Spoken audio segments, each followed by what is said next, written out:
This video is brought to you by Miniature Market.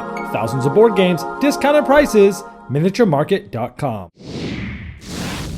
Hello my friends, the Game Boy Geek here. Hey, today we're going back to the dungeon. That's right, we're going to be looking for treasure, we're going to be fighting with swords, we're going to be using potions and all different weird things to try to get through the dungeon. Today we're looking at Welcome Back to the Dungeon. This is a standalone sequel to the popular Press Your Luck game, Welcome to the Dungeon. It's for 2 to 4 players. It takes 30 minutes to play. Let me show you how it's played. I'll see you on the other side.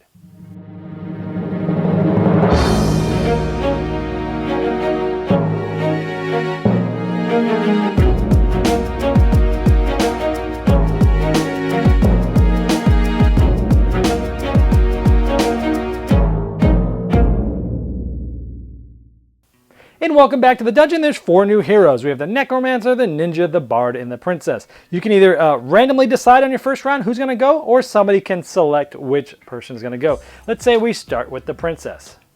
Once a hero is selected, you grab the matching colors of the 6 equipment tiles that will go along with it. These are the ones that hero will start with, and you may or may not go through the dungeon with these equipments. Let's go over how a round works. Now at the start of the game, you're going to create a dungeon deck, and that deck is going to have cards ranging from 1 all the way to 9, the Red Dragon. And everyone gets a player aid showing how many of each of those cards there are in the deck, and some of these cards have special symbols that we'll go over later.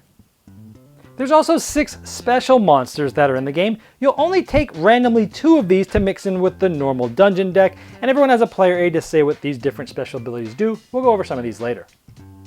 Once you have all the equipment and the dungeon deck made, this deck will stay the same for the whole game, you go through a round. How a round works is there's 2 phases, the bidding phase and the dungeon phase.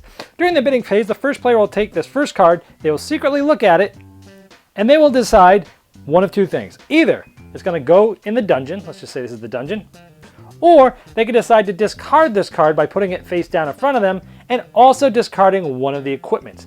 Now these equipment help this princess, whoever's going to be going in. This would give the princess plus 5 hit points. She starts with 2, that would give her 7. So this player says, you know what, I'm going to get rid of this card and I'm going to get rid of this equipment.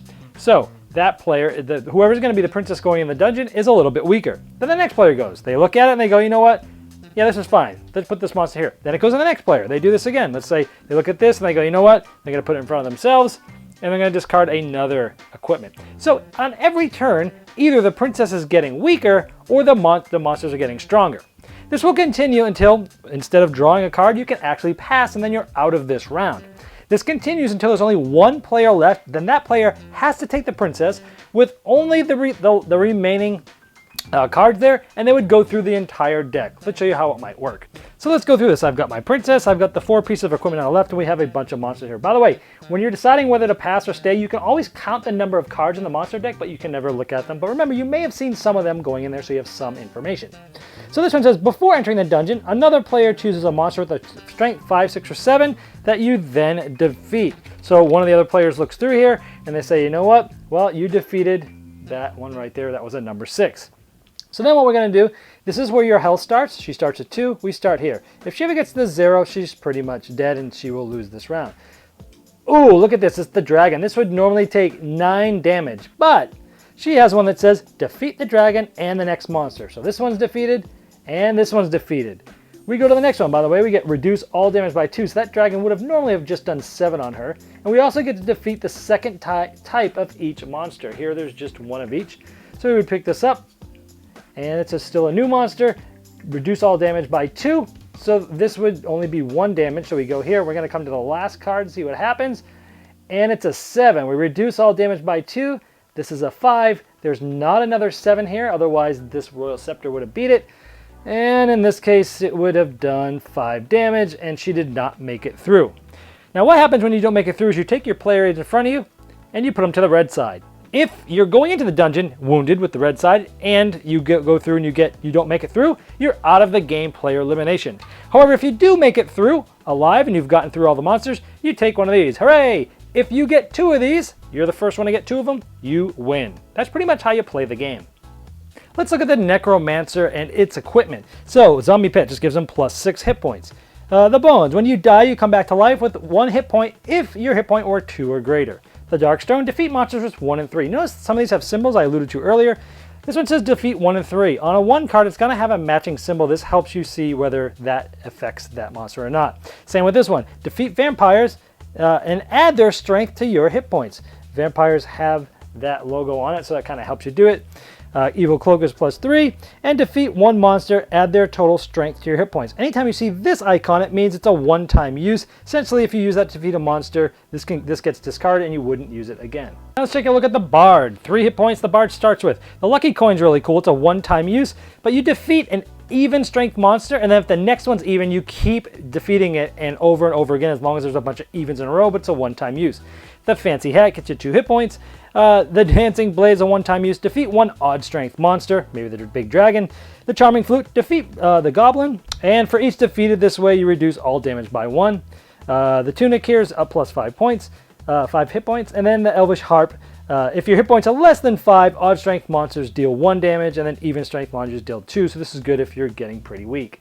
Now the Ninja starts with 3. You can use the Smoke Bomb to defeat any one monster, but then you discard any other equipment tile that you want. So you can keep using that Smoke Bomb. The Shinobi Gear, if your hit points is less than 5, you essentially get stronger and defeat monsters with strengths 1, 3, and 5. The Herbs just give you +3. The Weird Concoction gives you +5.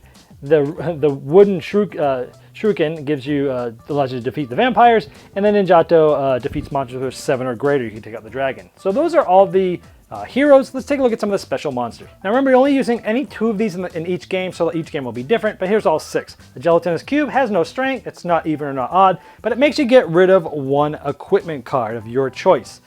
Here's a vampire where if you have not made it through the dungeon yet, it's a 4. If you have a success card, meaning you already made it through, it's an 8. The Shapeshifter essentially takes on the strength of whatever card it is in the dungeon. So if it's the first card, it's a 1. If it's the 8th card, it's an 8. It also takes on the character name of that card as well. The Fairy is just a strength of 0. She has no effect. The Ally essentially allows you to get rid of the next monster. So the one below them you get to ignore. And the Mimic, essentially the strength is equal to the number of equipment tiles you have left when you see it. That's pretty much it. The first to get 2 successes is the winner. Now, I was a fan of the original Welcome to the Dungeon, and a lot of people absolutely loved this game. I mean, people were going bonkers over this little filler game. Now, I liked it a lot. I thought it was an excellent game, and this one it's pretty much the same game, just more of the same, right? You've got new characters, 4 new characters, and you've got 6 new special monsters. So, the first game was awesome. Go back and watch my review if you haven't seen it. And this is just as good. I really like it. It's a fantastic game. If you like press your luck games, this is one of the best small, quick filler games that has press your luck that I have in my collection. And I absolutely really like it a lot. Even though I don't typically like going into dungeons and hitting monsters and using hit points. That's not necessarily something I ever like. But again, it's the cute yellow artwork. It's the great production. And the pressure luck aspect is fun. As I said the first time I reviewed the original game, I actually like this best with 2 players. I like having, because you get more information. You're looking at every other card that's either going in there or not, and you have more information to gauge things on. With 4 players, you're only seeing every 4th card. You might see 1 or 2 cards that's in there. You have less to go on. I like a little bit more control. 3 is sort of just in the middle there. So 2 or 3 is my favorite. Some people love it with 4. I prefer it with 2 or 3. But if you have not got either of these and you're asking, well, which one do I get? It doesn't matter. Whatever you like. Go look at the first one, look at this one, look at the characters that are in there. You could probably even see most of the equipment that's there. Just get the one you like better. Is it great to have both? Yeah, it's awesome. Now you have 8 people to pick from and a bunch of monsters to pick from.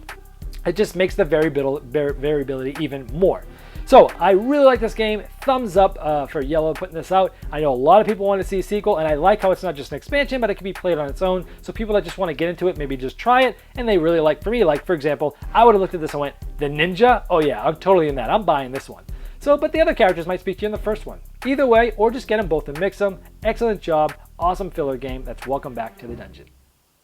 This video was sponsored by Miniature Market's Review Corner. The Review Corner features podcasts, video, and written game reviews by gamers for gamers. Miniature Market, the online gaming superstore. Thousands of board games, discounted prices. Check them out at miniaturemarket.com. I'd like to thank each and every one of you for backing me on Kickstarter, making this season become a reality. I'd like to especially thank those here that have backed me at the credit level. Now, these video reviews are also available by audio on our podcast. It's the intros and the final thoughts on GameBoyGeek.com. Click podcast.